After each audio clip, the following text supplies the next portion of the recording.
Dwight D. Eisenhower. As Supreme Commander of Allied forces in Western Europe during World War II, Dwight D. Eisenhower led the massive invasion of Nazi-occupied Europe that began on D-Day, June 6, 1944. In 1952, leading Republicans convinced Eisenhower, then in command of NATO forces in Europe, to run for president. He won a convincing victory over Democrat Adlai Stevenson and would serve 2 terms in the White House, 1953 to 1961.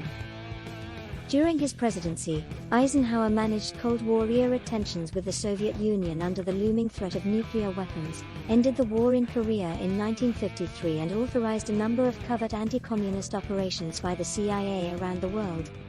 On the home front, where America was enjoying a period of relative prosperity, Eisenhower strengthened Social Security, created the massive new Interstate Highway System and maneuvered behind the scenes to discredit the rabid anti-communist Senator Joseph McCarthy.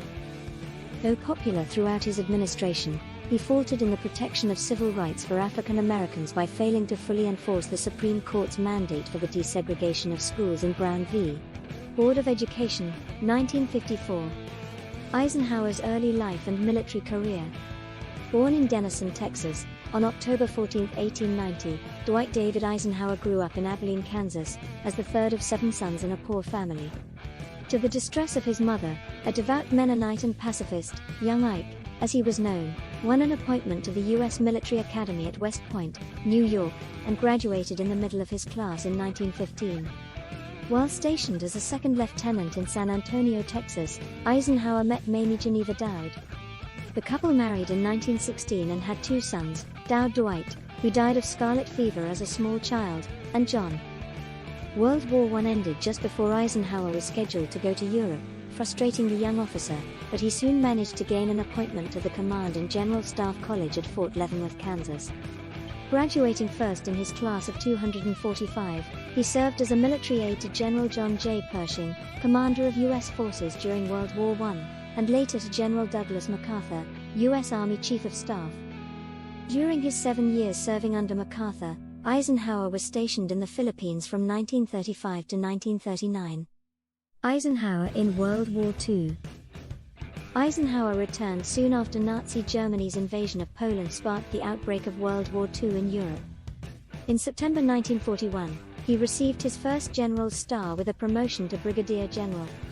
After Japan attacked Pearl Harbor that December, U.S. Army Chief of Staff General George C. Marshall called Eisenhower to Washington, D.C., to work as a planning officer.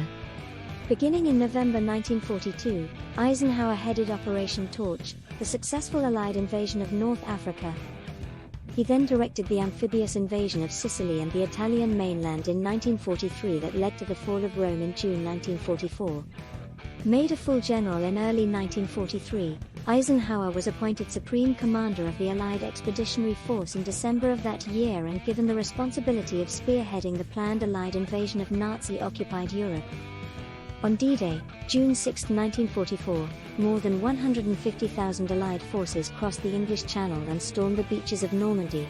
The invasion led to the liberation of Paris on August 25 and turned the tide of the war in Europe decisively in the Allied direction.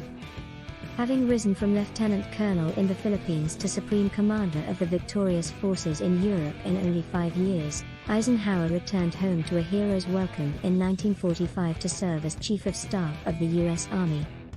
Ike's road to the White House. In 1948, Eisenhower left active duty and became president of New York City's Columbia University.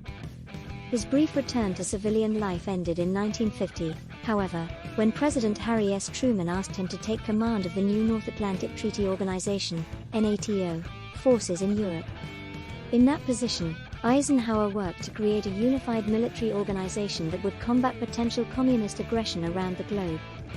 In 1952, with Truman's popularity sagging during the ongoing war in Korea, leading Republicans approached Eisenhower and persuaded him to make a run for president.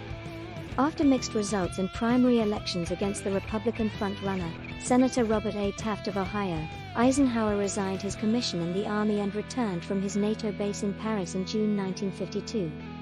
At the party's national convention that July, he won the Republican nomination on the first ballot. Under the slogan "I like Ike" and with Senator Richard M. Nixon of California as his running mate, Eisenhower then defeated Adlai Stevenson to become the 34th President of the United States. Eisenhower would beat Stevenson again 4 years later in a landslide to win re-election, despite health concerns after suffering a heart attack in 1955. Eisenhower's domestic policy. As a moderate Republican, Eisenhower was able to achieve numerous legislative victories despite a Democratic majority in Congress during 6 of his 8 years in office.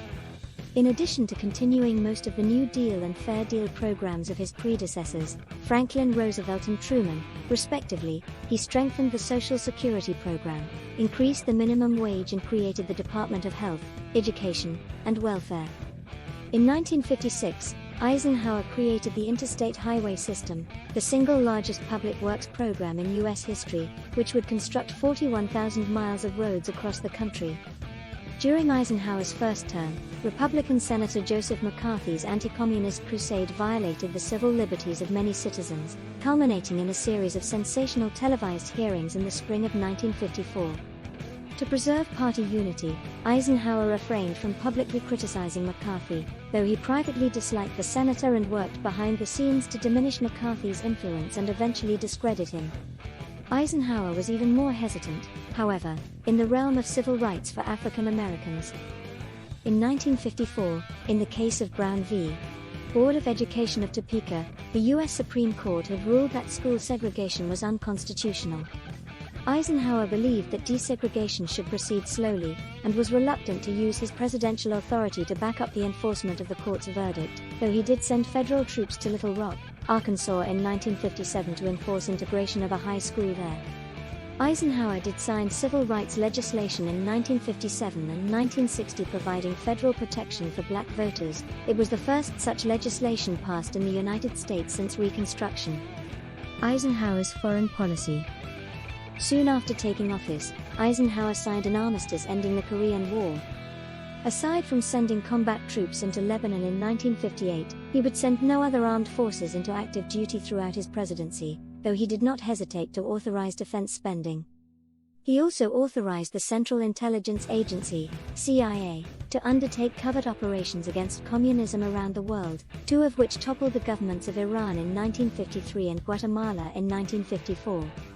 In 1954, Eisenhower decided against authorizing an airstrike to rescue French troops from defeat at Dien Bien Phu, avoiding a war in Indochina, though his support for the anti-communist government in South Vietnam would sow the seeds of future U.S. participation in the Vietnam War. Eisenhower sought to improve Cold War-era relations with the Soviet Union, especially after the death of Joseph Stalin in 1953. In July 1955, when Eisenhower met with British, French and Russian leaders in Geneva, Switzerland, he proposed an open skies policy, in which the United States and Soviet Union would conduct air inspections of each other's military programs. The USSR rejected the proposal, though it won international approval. Under the rising threat of Soviet nuclear weapons technology, Eisenhower and Secretary of State John Foster Dulles did succeed in strengthening NATO and in creating the Southeast Asia Treaty Organization, SEATO, to combat communist expansion in that region. Dwight D. Eisenhower, legacy and post-presidential life. Though U.S.-Soviet relations remained relatively cordial throughout his presidency, including a summit meeting with Premier Nikita Khrushchev in 1959, the Soviet shooting of a US U-2 reconnaissance plane in May 1960 dashed Eisenhower's hopes for a treaty before he left office. In his farewell address of January 1961, Eisenhower spoke of the dangers inherent in what he called the military-industrial complex. Due to the combination of national defense needs with advances in technology, he warned, a partnership between the military establishment and big business threatened to exert an undue influence on the course of the American government. His warnings would go unheeded, however, amid the ongoing tensions of the Cold War era. While weathering criticism from both left and right, Eisenhower enjoyed high approval ratings throughout his administration. After leaving office in January 1961, he retired to his farm in Gettysburg, Pennsylvania. He worked largely on his memoirs and would publish several books over the following years. He died on March 28, 1969, after a long illness.